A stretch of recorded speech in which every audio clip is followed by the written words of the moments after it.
denied, binasura, yun. Ano pa ba? Ano pa bang ano ah binasura, denied ng Regional Trial Court ng Pasig, no? Yung RTC, yung judge na dumidinig ng kaso ni Kibuloy at ng mga kasamahan niyang akusado, ha? Dininay ang kanilang petition for bail. Yun. Dati nagmamalaki si Torion, si Attorney Israelito Torion. Sabi niya, ako naniniwala ako maaaprubahan, igagrant, ibibigay ng korte ng judge yung yung hiling nilang makapagpiyansa si Kibuloy at ang iba pang mga akusado. Kasi malinaw naman daw walang ebidensya. Malinaw naman daw mahina ang ebidensya, gawa-gawa ang ebidensya. Sabi ni Torion, ay matagal na nating sinasabi matibay ang ebidensya. Napakarami ng ebidensya. Sa pagdinig ni Senadora Risa, makita naman tambak ang ebidensya, napakaraming ebidensya. Aside pa dyan yung mga hindi naman nag-appear dun sa pagdinig ni Senadora Risa, mas marami yun. Pero sa korte, willing silang magtistigo. Yung mga documentary evidence, yung object evidence, marami yun. Hindi naman present yan dun sa pagdinig ni Senadora Risa at sa Kamara. Pero doon sa korte, syempre lalabas yan. Yung mga object evidence, documentary evidence, lalabas lahat yan. Tambak. Binasa ko yung decision ng yung order ng judge na nagdi-deny ng petition for bail. Pinaliwanag doon bakit nakita ng judge na ng korte na matibay ang ebidensya. Inisa-isa doon. Ano yung papel ni Kibuloy? Ano yung papel ni ganito? 'Di ba? May mga co-accused kanya, yung mga mga tauhan niya, mga official ng Kingdom of Jesus Christ na kasama niyang nakulong, nakasuhan. Doon, sinabi doon, matibay ang ebidensya kay ganito. Siya ang nagdala nung babae. Glenda ba yung pangalan nun? Nandun, binasa ko.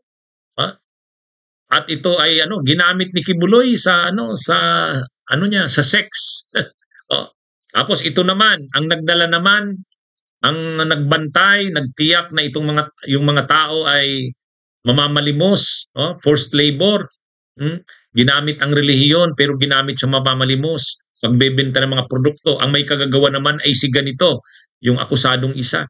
Nakalagay doon, nakadetalye, at may mga ebidensya sa kanila. Matibay ang ebidensya. Kaya wala. Ano talaga? Si Torion lang naman ang paulit-ulit nagsasabi niyan, walang ebidensya. Pagdating na sa korte, ano yan? Alam nyo, nagsimula yung mga kaso na yan ni Kibuloy doon sa Davao. Diba? Sa Davao naman lahat yan final. Yung child abuse, sa Davao yun.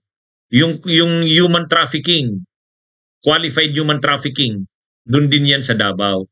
Kaya lang dahil hawak nila noon, ang prosecutors doon, na-dismiss yan. Yung mga yan, na-dismiss yan sa prosecutors ng Davao. Kaya lang, matapang din at saka determinado yung mga complainants, yung mga nagre-reklamo kay Kibuloy, dinala nila sa DOJ.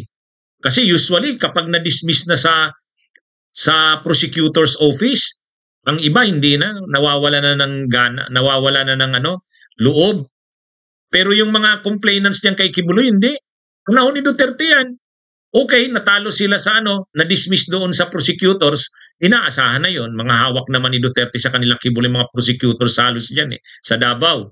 Pero pinadala nila, nag-appeal sila sa DOJ. Yun naman ang mode of appeal niyan Kapag na-dismiss sa prosecutor pero gusto mong ituloy pa rin, doon ka sa Department of Justice. Pagdating sa Department of Justice,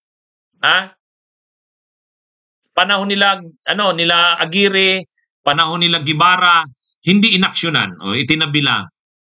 Itinabilang. Ang tagal, hindi inaksyonan, hindi ni-resolve. Wala, nandyan lang, nakatabi lang dyan. Pag-upo ni Marcos, ang DOJ Secretary si Rimulya, mukhang nag-usap yata din noon si Rimulya at saka si Kibuloy. sinabi na yata na i-dismiss na. Ang sabi na, wag na, hayaan mo lang yan, mamamatay na lang, ano na lang yan. So hindi na naman ginalaw. O ang problema ngayon, nag-away ang Marcos at Duterte. Nag-away ang Marcos at Duterte. At nagkaroon na ng pagdinig si Senadora Risa tungkol kay Kibuloy. Yun na, nabuhay ngayon. Lumabas ngayon yung mga issue, yung mga testigo, ebidensya. Tinatanong na ngayon ng DOJ, anong nangyari doon sa appeal ng mga biktima sa DOJ? Napilitan ngayon si Remulla na maglabas ng resolution. Kasi matagal na tinulugan ng mga naunang secretaries panahon ni Duterte. At dahil magkaaway na ang Duterte at Marcos, wala na, hindi na mapuprotektahan ng Marcos si Kibuloy. Kaya nag-decide si DOJ Secretary Remulla based na sa talagang ebidensya ng kaso. Kaya ang ginawa ni Remulla, ang ruling ni Remulla, yung resolution ng DOJ ay reversed yung findings ng yung dismissal sa prosecutor ng Davao, ni-reverse ng DOJ. Ni-reverse, binaliktad. Dahil ni-reverse, yun, direct final na kasi may probable cause. Final na ngayon sa korte. Yung child abuse, final sa Davao. Yung qualified human trafficking sa Pasig City. Sa Pasig City. Qualified human trafficking. Ang problema doon, yung isa, yung child abuse, bailable. Pero yung qualified human trafficking, non-bailable. Di nagtago si Kibuloy kasi non-bailable nga. Non-bailable.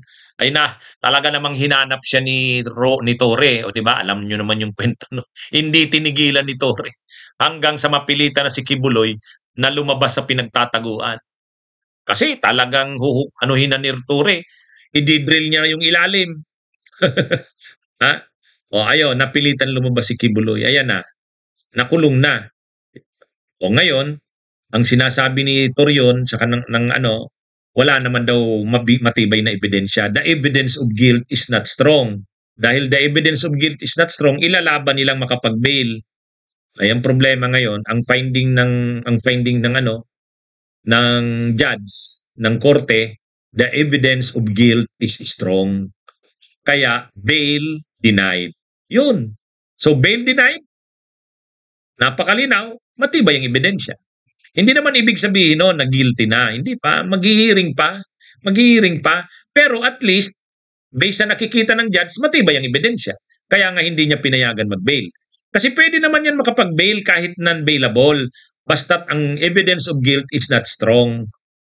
Ay nagkaroon ng bail hearing na kumbinsi ang judge na the evidence of guilt is strong. Yun. Yan ang nangyari. Okay? Paano yan, Attorney Torion? Sabi mo, the evidence of guilt is not strong. Bunyog, halikan na kasama ka. Bunyog, kapag buklod ay may pag-asa. Luzon, Visayas, Mindanao, isa ang pananaw. Sa bagong Pilipinas ang bunyog isisigaw.